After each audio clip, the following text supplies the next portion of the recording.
শরীয়তপুর মহল্লায় আব্দুল্লাহ তার স্ত্রী ও দুই ছেলে মেয়েকে নিয়ে বাস করত। আব্দুল্লাহর একটি মুদির দোকান ছিল। মুদির দোকান থেকে সে যা টাকা উপার্জন করত তাই দিয়ে আব্দুল্লাহ নিজের সংসার চালাতো।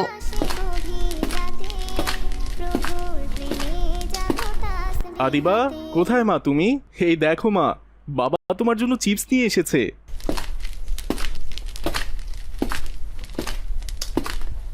আসসালামু আলাইকুম আব্বু, আমাকে দিন, আমি চিপস খাবো। ওয়ালাইকুম আসসালাম। কিন্তু তোমাকে তো একা দেবো না মা, তোমার ভাইয়া কোথায়? ওর জন্য চিপস নিয়ে এসেছি। ভাইয়া তো ক্রিকেট খেলতে গেছে আব্বু, তুমি একটা চিপস আমাকে দাও, আমি খেয়ে নেই। আর ভাইয়ারটা না হয় ভাইয়া এলে দিয়ে দিও।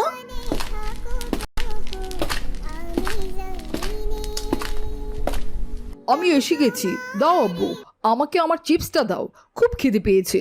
চিপসটা খেয়ে না হয় ভাত খাবো। তুমি এখন ভাত খেতে পারবে না বাবা, আগে গোসল করবে, নামাজ পড়বে, তারপর ভাত খাবে। বাইরে থেকে খেলাধুলা করে এসেছো, অথচ হাত না ধুয়ে চিপস খেতে শুরু করে দিয়েছো। তোমরা দুজনের একজনও আমার কোনো কথা শোনো না, এটা কি ঠিক বলো তো? সরি আম্মু, এমন ভুল আর কখনোই হবে না ইনশাআল্লাহ।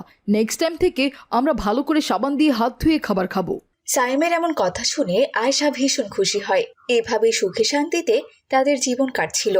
কিন্তু তাদের সুখ যেন বেশি দিন আর কপালে সইল না। কিছুদিন যেতে না যেতেই তাদের দেশে যুদ্ধ শুরু হয়ে গেল। পাশের দেশ থেকে সাইমদের দেশে প্রতিনিয়ত মিসাইল এবং গ্রেনেড ছোড়া হচ্ছিল। এতে করে সাইমদের দেশের বেশিরভাগ মানুষই পালাতে শুরু করে। যারা বড়লোক ছিল তারা নিজেদের জীবন বাঁচাতে বিমানে করে বিদেশে পাড়ি দিয়েছে, আর যাদের সামর্থ্য ছিল না তারা দেশেই রয়ে গেছে। আপনি শুনেছেন শহরে নাকি মিসাইলের আঘাতে অনেকের বাড়িঘর ভেঙে গিয়েছে, বড় বড় বিল্ডিংগুলো নাকি ধসে পড়ছে।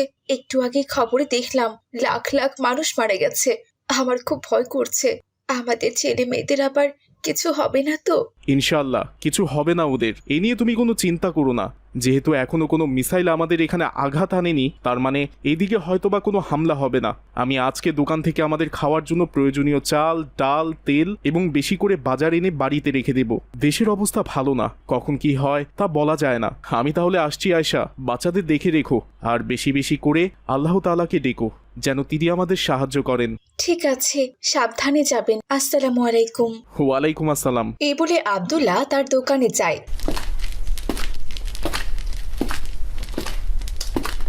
সে বেশ কিছুক্ষণ দোকানে বসে থাকে, কিন্তু দোকানে কোনো কাস্টমারই আসে না। চারপাশের পরিবেশটা কেমন যেন থমথমে, যেন মনে হচ্ছিল সে মহল্লায় আব্দুল্লাহ এবং তার পরিবার ছাড়া আর কেউ নেই। কিছুক্ষণের মধ্যে আব্দুল্লাহর দোকানে কামাল আসে। কি ব্যাপার ভাই, দেশের অবস্থা তো একদমই ভালো না।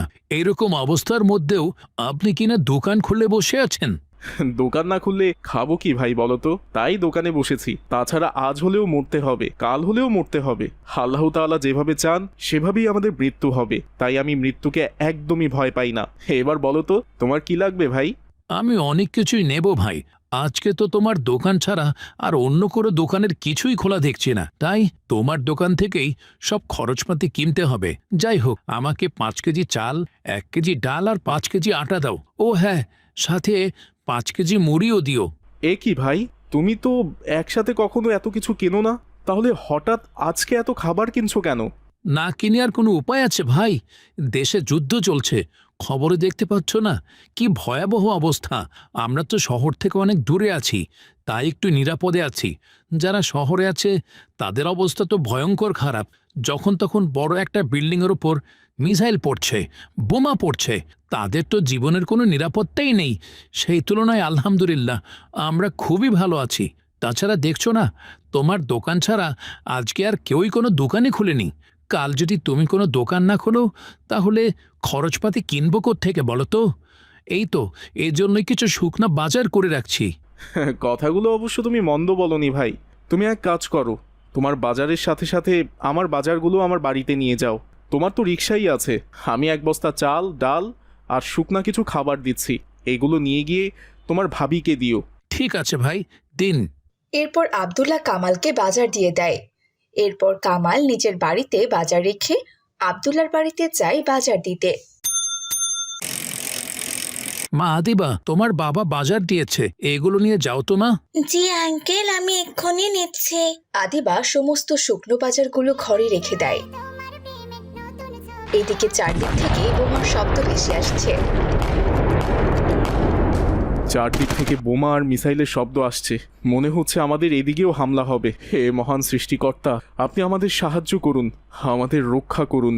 হে আল্লাহ, আপনার কাছে আমার একটাই চাওয়া, যদি আমার মৃত্যু হয় তাহলে আমি যেন ঈমানের সহিত মৃত্যুবরণ করতে পারি। লা ইলাহা ইল্লাল্লাহু মুহাম্মাদুর রাসূলুল্লাহ সাল্লাল্লাহু আলাইহি ওয়াসাল্লাম।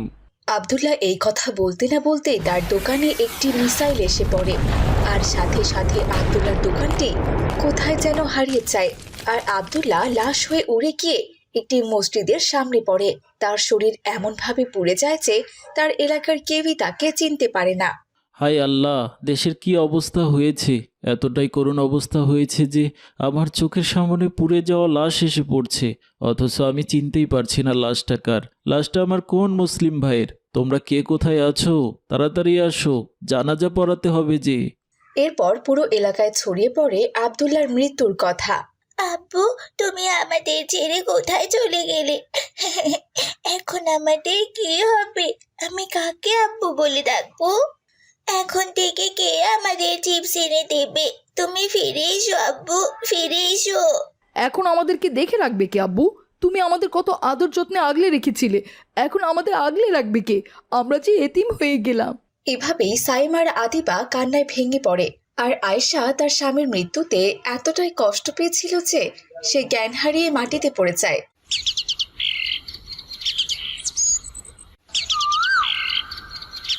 আব্দুল্লাহ বেঁচে থাকতে কামালের মাধ্যমে যে বাজারগুলো পাঠিয়েছিল সব বাজারগুলো শেষ হয়ে যায়। এখন আমরা কি করব? এমন সময় ঘরের বাজারগুলো শেষ হয়ে গেল যখন আমি না পারবো কিছু কিনতে, আর না পারবো খাবার জোগাড় করতে। ঘরে একটু আটা ছাড়া যে আর কোনো কিছুই নেই। এখন তো কোনো দোকানও আমি খোলা পাবো না। তাহলে বাচ্চা দুটোকে আমি কি খেতে দেব? হে আল্লাহ, তুমি আমাকে সাহায্য করো। খিদের জ্বালা যে আর সহ্য করতে পারছি না। এই বলে আয়েশা বাড়ির আশেপাশে শাকসবজি খুঁজতে থাকে, কিন্তু সে চারপাশে দেখতে পায় সব শাকসবজি তার প্রতিবেশীরা নিয়ে গেছে। মাঠে শুধু ঘাস ছাড়া আর কোনো কিছুই নেই। সবার ঘরে ঘরে হয়তো বাজার সদাই সব ফুরিয়ে গেছে, তাই বাধ্য হয়ে সবাই মাঠ থেকে শাকসবজি তুলে খাওয়া শুরু করেছে। দুদিন থেকে আমার ছেলেমেয়েরা কিচ্ছু খায়নি। এখন এই ঘাসগুলোই আমার একমাত্র সম্বল। আমি বরং এগুলো তুলে নিয়ে যাই।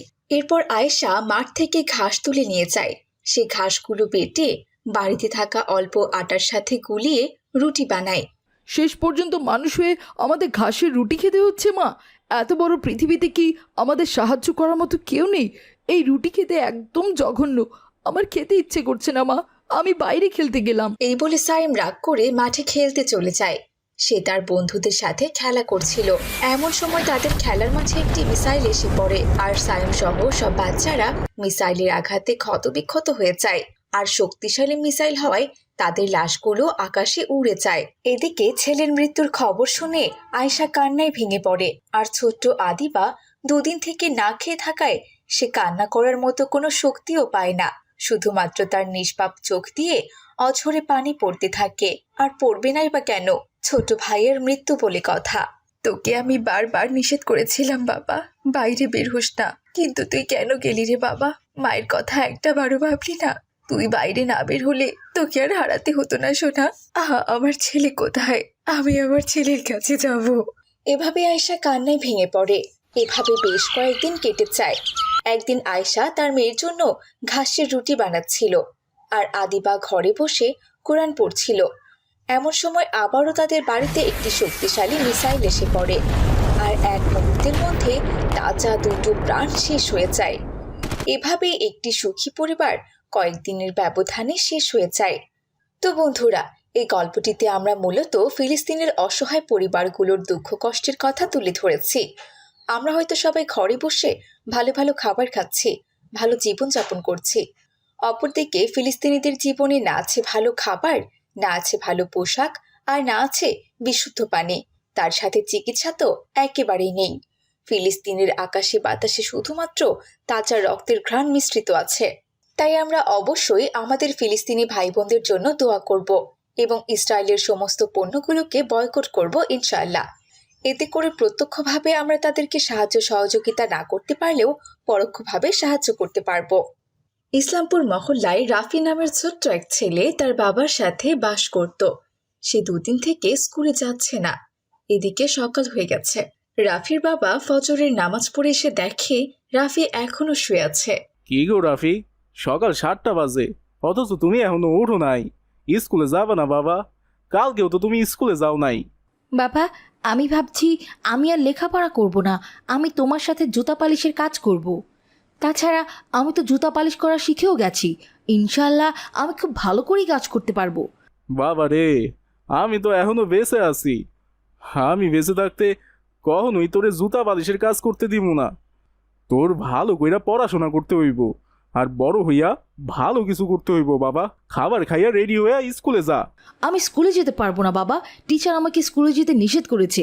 মনে আছে তোমাকে কয়েকদিন আগে বলেছিলাম যে আমার স্কুলে 3 মাসের বেতন বাকি আছে, তুমি বলেছিলে কয়েকদিনের মধ্যেই দিয়ে দিবে। আমিও টিচারকে তাই বলেছিলাম, কিন্তু পরশুদিন টিচার আমাকে বলেছেন বেতন ছাড়া যেন স্কুলে না যাই। এই কথাটা তুই আমার একবার মনে করাইয়া দিবি না বাবা? আমি তো ভুলেই গেছিলাম। আমার জন্য তোর পড়াশোনার ক্ষতি হয়ে যাইব, এইটা আমি মানতে পারুম না। ঠিক আছে বাবা, আমি কাজে যাইতাছি। কালকের মধ্যে ইনশাল্লাহ আমি তোর বেতনের টাকা পরিশোধ কইরা দিমু। এই বলে রহিম মিয়া বাড়ি থেকে বেরিয়ে যায় আর হাঁটতে হাঁটতে বলে, সামান্য জুতা বালিশ কইরা কি আর একদিনে 600 টাকা জোগাড় করন যায়? আমার জন্য ছেলেটা 2 দিন থেকে স্কুলে যাইতাছে না।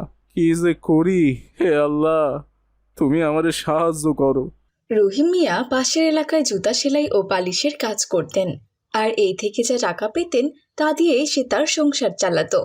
রহিম মিয়া কিছুক্ষণের মধ্যে বেশ কিছু কাজও পেলেন, আর তা শেষ করে কিছু টাকাও পেলেন। ঠিক তখনই একজন বড়লোক সাহেব গাড়িতে করে সেখানে উপস্থিত হলেন। তার নাম ছিল সাজ্জাদ সাহেব। তিনি প্রায়ই রহিম মিয়ার কাছ থেকে জুতা পালিশ করিয়ে নিতেন। আসসালামু আলাইকুম। কি ব্যাপার রহিম ভাই, তোমাকে তো মনমরা লাগছে কেন? তুমি কি কোনো কিছু নিয়ে চিন্তিত? আমাকে খুলে বলো। ওয়ালাইকুম আসসালাম স্যার।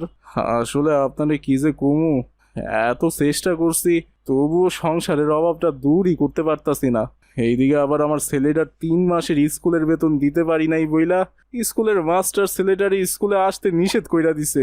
তুমি এসব কি বলছো ভাই? যে করেই হোক তোমার ছেলেটাকে লেখাপড়া করাতেই হবে, কারণ ওকে বড় হয়ে ভালো কিছু করতে হবে। তুমি কোনো চিন্তা করো না। এই নাও ভাই, এখানে 1000 টাকা আছে। এখান থেকে কিছু টাকা তুমি তোমার ছেলের স্কুলের বেতন দিও, আর বাকি টাকা তোমার নিজের কাছেই রেখে দিও ভাই। কিন্তু স্যার, আমি তো আপনার কাছ থেকে এত টাকা নিতে পারুম না। তার বিনিময়ে আপনি আমার যে কোনো কাজ দিন, তবে আমি এই টাকাটা গ্রহণ করতে পারুম। ঠিক আছে, তবে তুমি না হয় কাল থেকে আমার জুতা পালিশের পাশাপাশি আমার গাড়িটাকেও ধুয়ে দিও, তাহলেই হবে। এই বলে সাজ্জাদ সাহেব সেখান থেকে চলে যান, আর রহিম মিয়া খুশি মনে বাড়িতে চলে আসে। বাবা রাফি, এই নে বাবা, এখানে 3 মাসের বেতন আছে। কালকে টাকাটা দিয়া দিস, আর অবশ্যই কাল থেকে ঠিকভাবে ক্লাস করবি বাবা। ঠিক আছে বাবা। পরের দিন রাফি স্কুলে যায় আর টিচারকে 3 মাসের বেতন দিয়ে দেয়। Very good. এরপর থেকে যথাসময়ে স্কুলের বেতন দেওয়ার চেষ্টা করবে, বুঝেছো? যাক রাফি, অবশেষে তুই স্কুলের বেতন পরিশোধ করতে পারলি। তা বলি, তোর বাবা হুট করে এত টাকা কোথায় পেল রে? তোর বাবা কি আলাদিনের চেরাগ পেয়েছে, নাকি আবার চুরি করেছে বলতো? মিলির এমন কথা শুনে রাফি কাঁদতে থাকে। কি ব্যাপারটা কি রাফি, তুমি কাঁদছো কেন? দেখুন না ম্যাডাম, সবাই আমাকে নিয়ে কেমন হাসাহাসি করছে। ঠিক সময়ে বেতন পরিশোধ না করলে তো হাসবেই বলো। এরপর থেকে যথাসময়ে দিয়ে দেবে, ঠিক আছে? তাহলে আর কেউ তোমাকে নিয়ে মজা করতে পারবে না, বুঝেছো? ম্যাডামের এমন কথায় রাফি আর কোনো কিছুই বলে না। এভাবেই রাফির দিন কাটছিল।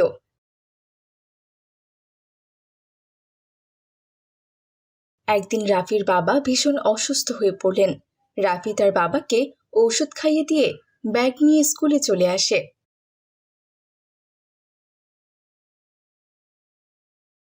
কি ব্যাপার কি রাফি, তোমার জামার এই অবস্থা কেন? জামায় কালো কালো দাগ লেগে আছে, জুতা একেবারেই অপরিষ্কার, তার উপর মোজাও একদম ছেঁড়া, চুল উস্কো খুস্কো। ইস, কি একটা অবস্থা! কাল থেকে যদি পরিপাটি হয়ে স্কুলে না আসতে পারো তাহলে আসবে না, বুঝেছো? তোমার এরকম অবস্থা দেখে তো বাকি বাচ্চাদের গার্জিয়ানরা কমপ্লেন করবে, তাই না? একজন স্টুডেন্টের জন্য পুরো ক্লাসের পরিবেশ একদম নষ্ট হয়ে যাচ্ছে। যাও গিয়ে সিটে বসো। ম্যাডামের ধমক শুনে রাফি গিয়ে সিটে বসে। এভাবে আরও 1 মাস কেটে যায়। শোনো রাফি, তোমাকে আর কাল থেকে স্কুলে আসতে হবে না। হেড স্যার তোমার নাম কেটে দিয়েছেন। আর শোনো সবাই, যারা সঠিক সময়ে বেতন দিতে পারবে না তাদের সবার নামই রাফির মতো কেটে দেওয়া হবে। ম্যাডামের এমন কথা শুনে সবাই রাফির দিকে তাকিয়ে হাসতে লাগে আর গিয়ে জুতা পালিশ করতে থাকে, যেখানে তার বাবা বসতেন ঠিক সেখানে। সে সারাদিন কাজ করে মাত্র 100 টাকা পায়। বিকেলবেলা সাজ্জাদ সাহেব সেখানে আসেন। আসসালামু আলাইকুম স্যার, আপনি জুতা পালিশে কাজ করাবেন? দিন, আমি এক্ষুনি জুতা পালিশ করে দিচ্ছি। ওয়ালাইকুম আসসালাম। না বাবা, আজকে আমি জুতা পালিশ করাবো না। আচ্ছা, এই জায়গাটা তো রহিম নামে একজন লোক বসতেন, তিনি অনেক দিন থেকেই আসছে না, তুমি কি তাকে চেনো? জি স্যার, তিনি আমার বাবা। আজ 1 মাস ধরে তার খুব শ্বাসকষ্ট শুরু হয়েছে। বাবা ভীষণ অসুস্থ। বাবার ঔষধের টাকা জোগাড় করতে আমি নিজেই কাজ করতে এসেছি। হা হারে, এত ছোট একটা ছেলে, সে কিনা এই বয়সে জুতা পালিশ করছে? তোমার কাপড় চোপড়ে তো কালি লেগে আছে বাবা। মনে হচ্ছে তুমি স্কুল থেকে এসেছো। এভাবে আর কতদিন কাজ করবে? পড়াশোনা করতে হবে তো বাবা। পড়াশোনা তো করার জন্য স্কুলে গিয়েছিলাম স্যার, কিন্তু ঠিক সময় মতো বেতন দিতে পারিনি বলে স্কুল থেকে আমার নাম কেটে দিয়েছে। তাই আমি এইখানে বসে কাজ করছি। তুমি অনেক পরিশ্রমী ছেলে। বাবা, তুমি এক কাজ করো, আমার গাড়িতে উঠে বসো আর আমাকে তোমার বাবার কাছে নিয়ে যাও, আমি তার সঙ্গে দেখা করতে চাই। এরপর রাফি সাজ্জাদ সাহেবকে তাদের বাড়িতে নিয়ে যায় আর সাজ্জাদ সাহেব রহিম মিয়াকে গাড়িতে করে হাসপাতালে নিয়ে যান। অবশেষে রহিম মিয়া একটু সুস্থ হন। আল্লাহ তাআলা লাখ লাখ শুক্রিয়া যে তিনি আপনারে আমার সাহায্যের জন্য পাঠাইছেন। আমি সুস্থ হইয়া গেলে প্রতিদিন আপনার জুতো পালিশ করুম আর গাড়ি ধুইয়া দিমু স্যার। তাইলে আশা করা যায় 5-6 মাসের মধ্যে আপনার টাকাগুলো আমি শোধ কইরা দিতে পারুম। না না রহিম, তোমাকে আর টাকা পরিশোধ করতে হবে না। তবে আমি তোমার কাছে তোমার এই ছেলেটাকে চাইতে এসেছি। আজ থেকে তোমার ছেলে আমার বাড়িতেই থাকবে আর বড় হয়ে সে আমার ব্যবসা বাণিজ্য সামলাবে। তোমার ছেলে যথেষ্ট সৎ এবং পরিশ্রমী। এমন একজন ছেলের কাছে আমার ব্যবসার দায়িত্ব থাকলে ইনশাল্লাহ সফলতা আসবে। কিন্তু স্যার, ওর তো স্কুল থেকে নাম কাইটা দিছে। পড়াশোনা না করলে তো ও আপনার ব্যবসার কোনো কিছুই বুঝবো না। এসব নিয়ে তুমি কোনো চিন্তাই করো না, ওর পড়াশোনার সমস্ত দায়িত্ব আমি নিয়ে নিচ্ছি। আর তুমি ওর সঙ্গে এখন থেকে আমার বাড়িতেই থাকবে। তুমি তো জানোই আমার স্ত্রী সন্তান বলে কেউই নেই, তোমরা আমার সঙ্গে থাকলে বরং আমার ভালোই লাগবে। এরপর সাজ্জাদ সাহেব রাফিকে সেই এলাকার সবচেয়ে বড় স্কুলে ভর্তি করিয়ে দেন। গাড়ির জানালা দিয়ে রাফির আগের স্কুলের বন্ধুরা তার দিকে তাকিয়ে থাকে। রাফির এমন জীবনযাপন দেখে তারা অবাক হয়ে যায়। রাফির সাথে বন্ধুত্ব করতে চায়, কিন্তু রাফি গাড়িতে যাওয়া আসা করাতে তা আর কখনোই সম্ভব হয়ে ওঠে না। 15 বছর পর রাফি সাজ্জাদ সাহেবের ব্যবসার দায়িত্ব নেয় আর কিছুদিনের মধ্যে তারা সেই এলাকার 1 নম্বর ধনী ব্যক্তিদের একজন হয়ে যায়। তো বন্ধুরা, কার জীবনে কখন কিভাবে পরিবর্তন আসবে তা শুধুমাত্র আল্লাহ তাআলাই জানেন। তাই আমাদের সবসময় অন্যের বিপদে সাহায্য করা উচিত, কারণ তার বিপদ হয়তো সারা জীবন থাকবে না, কিন্তু সে বিপদের সময়ে কে তার সাথে কিরকম ব্যবহার করেছে সেই কথাগুলো কিন্তু তার সারা জীবন মনে থাকে। আমাদের কারো মনে কখনোই কষ্ট দেওয়া উচিত নয়। ফিলিস্তিনের গাজা উপত্যকার বিশাল অংশ এখন বিরান ভূমি। ধ্বংসস্তূপের মধ্যে এখানে সেখানে পড়ে আছে লাশ। রাফা শহরের কোথাও নেই জীবিত মানুষের চিহ্ন। আসসালামু আলাইকুম আপু। আপু, টিভিতে কি দেখছেন? ওয়ালাইকুম আসসালাম মামিলি। মা, আমাদের মুসলিম জাতির উপর যে ভয়ঙ্কর নির্যাতন শুরু হয়েছে। কিসের নির্যাতন আপু? ফিলিস্তিনের নিরীহ মানুষজনকে ইসরায়েলের দখলদার বাহিনী বোমা মেরে উড়িয়ে ফেলছে। মা, টিভিতে সেই নিউজই দেখছিলাম। ওই দেখো, বোমের আঘাতে মানুষ কত উপরে উঠে গেছে। মা, হায় আল্লাহ, ফিলিস্তিনে ভাই বোনেরা কি কখনো মুক্তি পাবে না আপু? ওদের ওই অবস্থা দেখে আমার শরীর ঘেমে যাচ্ছে, খুব কষ্ট হচ্ছে। মানুষ হয়ে কোনো মানুষকে এইভাবে মারতে পারে? হ্যাঁ মা, ঠিক বলেছ। ওদের ওই অবস্থা দেখে আমার গলা শুকিয়ে কাঠ হয়ে গেছে।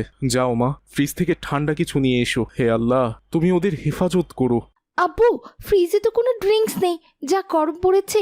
গতকালই তো সব ড্রিঙ্কস শেষ হয়ে গেছে। আচ্ছা ঠিক আছে মা, আমি এক্ষুনি গিয়ে দোকান থেকে নিয়ে আসছি। আমিও আপনার সাথে যাব আব্বু। তুমিও যাবে? আচ্ছা ঠিক আছে মা, চলো।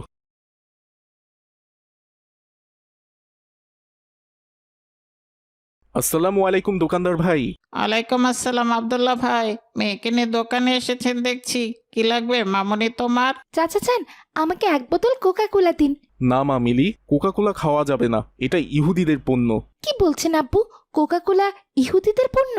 হ্যাঁ মা, ইসরায়েলের পণ্য ওটা। তুমি তো টিভিতে দেখেই এলে, ইসরায়েলের ইহুদিরা ফিলিস্তিনে আমাদের মুসলিম ভাই বোনদের নির্বিচারে হত্যা করছে। তাই আমরা ইসরায়েলিদের পণ্য বয়কট করব। ওদের পণ্য আমরা খাবো না, ওদেরকে আমরা অর্থনৈতিকভাবে দুর্বল করে দিতে চাই। আমরা যেহেতু যুদ্ধে অংশগ্রহণ করতে পারবো না, পণ্য বয়কটই হবে আমাদের প্রতিবাদ। তাহলে আমি এখন কি ড্রিঙ্কস খাবো আব্বু? বাংলাদেশে অনেক ড্রিঙ্কস আছে, সেগুলোর মধ্যে তুমি যে কোনো একটি খেতে পারো। আচ্ছা আব্বু, ইসরায়েলিদের আর কি কি পণ্য আছে? আমি সেই পণ্যগুলো বয়কট করতে চাই। মা মিলি, অনেক পণ্য আছে ইহুদিদের। এই যে যেমন ধরো Coca Cola, 7 Up, Surf Excel, Rin, Pepsodent, Close Up, Fair and Lovely, Dove, Bata, KFC, এগুলো সব ইহুদিদের। আমাদের এসব পণ্য বয়কট করতে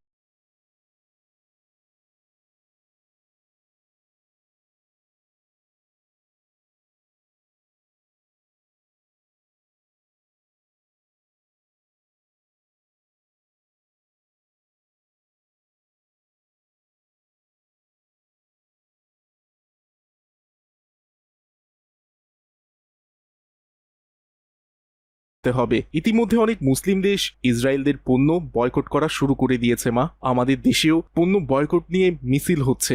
ও, এখন আমি বুঝতে পেরেছি আব্বু।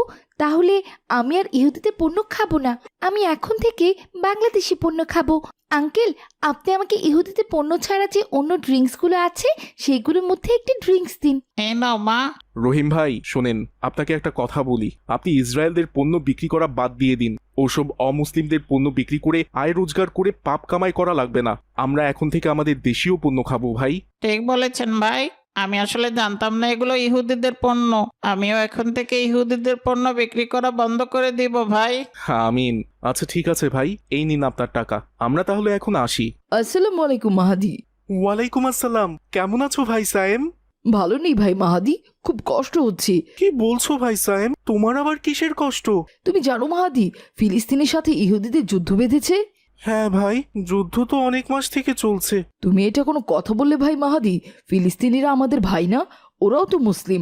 তুমি জানো না, আমাদের নবী করিম সাল্লাল্লাহু আলাইহি সাল্লাম বলেছেন, সকল মুসলিম ভাই ভাই। পৃথিবীর যে কোনো প্রান্তে যদি কোনো মুসলিম ভাইরা বিপদে পড়ে, তাহলে অন্য মুসলিম ভাইদের তাদের সাহায্য করা উচিত। কিন্তু ভাই সায়েম, ফিলিস্তিন তো অনেক দূরে, আমরা সেখানে কি করে যাব সাহায্য করতে? মাহাদি, আসলে বোকার মতো কথা বলো। শুধু যুদ্ধে সরাসরি অংশগ্রহণ করলে কি সাহায্য করা হবে? যেমন ওরা যুদ্ধ করছে, এখন ওদের খাবার দাবার পানি সংকট দেখা দিচ্ছে। আমরা যদি বাংলাদেশ থেকে তাদের সাহায্য পাঠাতে পারি, তাহলে তাদের উপকার হবে না বলো? কিন্তু আমরা দুজন পুচকে ছেলে হয়ে কয় টাকাই বা সাহায্য করতে পারবো?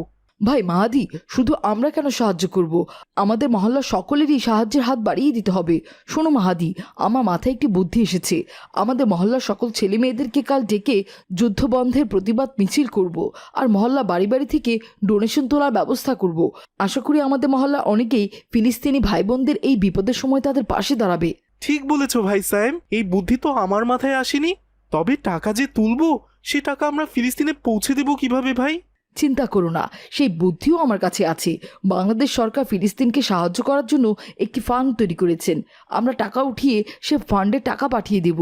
সে ফান্ডের টাকা দিয়ে বিভিন্ন জিনিসপত্র কিনে আমাদের সরকার বিমানে করে ফিলিস্তিনে পাঠিয়ে দেবে। বুঝেছো? ও, তাহলে তো কোনো সমস্যাই নেই ভাই। আচ্ছা ঠিক আছে, তোমার সাথে যাদেরই দেখা হবে তুমি কাল সকালবেলা ওদেরকে সামনের মাঠে আসতে বলবে, আর আমাদের সাথে যাদের দেখা হবে আমিও তাদেরকে বলে দেব মাঠে আসতে।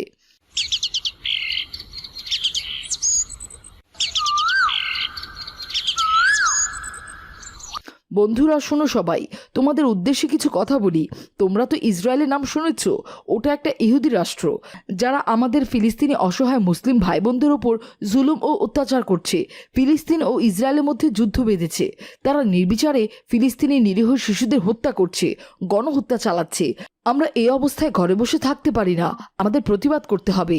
সারা পৃথিবীর মানুষ প্রতিবাদ করছে তাদের জন্য। আচ্ছা সায়েম ভাইয়া, এই যুদ্ধটা বাঁধলো কি নিয়ে? খুব ভালো প্রশ্ন করেছো মাইশা। শুনো সবাই, ফিলিস্তিনে আছে মসজিদুল আকসা, যেটা আমাদের মুসলিম উম্মার প্রথম কিবলা হিসেবে পরিচিত ছিল। আমরা এখন মক্কার হারাম শরীফের দিকে হয়ে নামাজ আদায় করি, কিন্তু আগে মসজিদুল আকসার দিকে মুখ করেই নামাজ পড়া হতো। সেই মসজিদুল আকসায় অজু করে হজরত মুহাম্মদ সাল্লাল্লাহু আলাইহি সাল্লাম মেরাজে গিয়েছিলেন। আমাদের মুসলিম জাতির পিতা ইব্রাহিম আলাইহিস সাল্লাম মসজিদুল আকসাতেই কাবা নির্মাণ করেছিলেন, এবং আমাদের নবী মুসা আলাইহিস সাল্লামের কবর মসজিদুল আকসাতেই আছে। আর সে মসজিদুল আকসাও গাজার দখলে নিতে চাচ্ছে ইসরায়েল দখলদার সরকার বেঞ্জামিন নেতানিয়াহু, কিন্তু এইটা আমরা কিছুতেই হতে দেব না। আমরা ইসরায়েলিদের সকল পণ্য বয়কট করব, প্রতিবাদ মিছিল করব, আর আমরা সাহায্য তুলে ফিলিস্তিনিদের জন্য পাঠাবো, যাতে ওদের যুদ্ধ করতে কোনো অসুবিধা না হয়।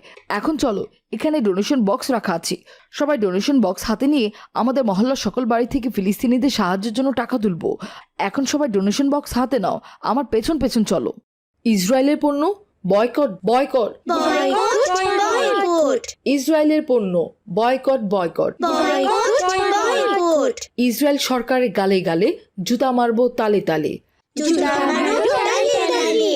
অ্যাকশন অ্যাকশন, মুসলমানদের অ্যাকশন। মুসলমানদের অ্যাকশন। নারায়ণে তাকবীর, আল্লাহু আকবার। আল্লাহু আকবার।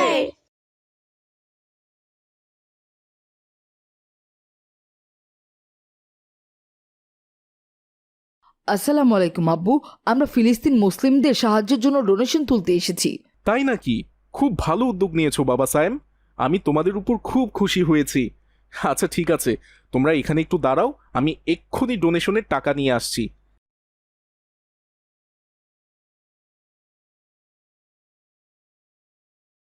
এই নাও বাবা, এখানে আমার সারা জীবনের জমানো 5 লাখ টাকা আছে। আমি পুরো টাকাটাই ফিলিস্তিনের সাহায্যের জন্য দিয়ে দিচ্ছি। ধন্যবাদ আব্বু। যাও বাবা সায়েম, মহল্লার সকল বাড়ি থেকে টাকা উঠাও। ইসরায়েলের পণ্য বয়কট বয়কট বয়কট ইসরায়েলের পণ্য বয়কট বয়কট বয়কট ইসরায়েল সরকারের গালে গালে জুতা মারবো তালে তালে। জুতা মারো তালে তালে। অ্যাকশন অ্যাকশন, মুসলমানদের অ্যাকশন। মুসলমানদের অ্যাকশন। নারায়ণে তাকবীর, আল্লাহু আকবার। আল্লাহু আকবার।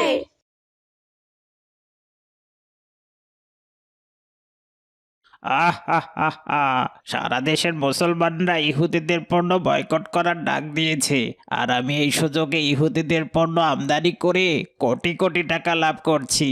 ইহুদিরা তাদের পণ্যের ওপর 20% ডিসকাউন্টও দিয়েছে। এটাই তো ব্যবসা করার আসল সময়। হা হা হা হা হা। সকল ব্যবসায়ীরা এ সময় হাত গুটিয়ে বসে থাকবে, আর আমি ইহুদিদের পণ্য বিক্রি করে কোটি কোটি টাকা আয় করব। হা হা হা হা হা।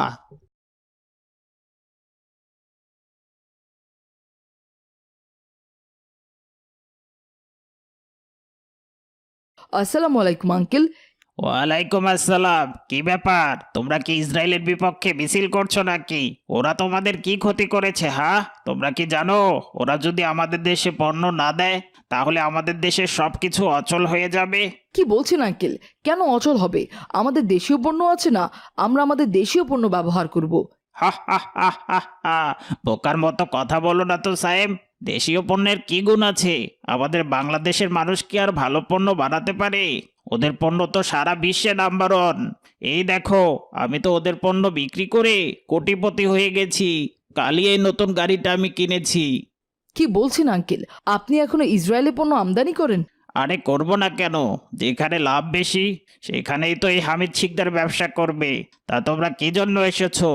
আরে হাতে তো দেখছি ডোনেশন বক্স। ডোনেশন তুলছো নাকি? আচ্ছা আচ্ছা ঠিক আছে, এই নাও, এখানে 50,000 টাকা আছে। আমিও দিলাম মুসলমানদের সাহায্যের জন্য। না আঙ্কেল, আপনার টাকা আমাদের লাগবে না। আপনি খারাপ মানুষ। খারাপ মানুষের টাকা যদি ফিলিস্তিনি ভাইদের জন্য যায় তাহলে ওদের আরও ক্ষতি হবে। আপনার অবৈধ টাকা আপনার কাছেই রেখে দিন।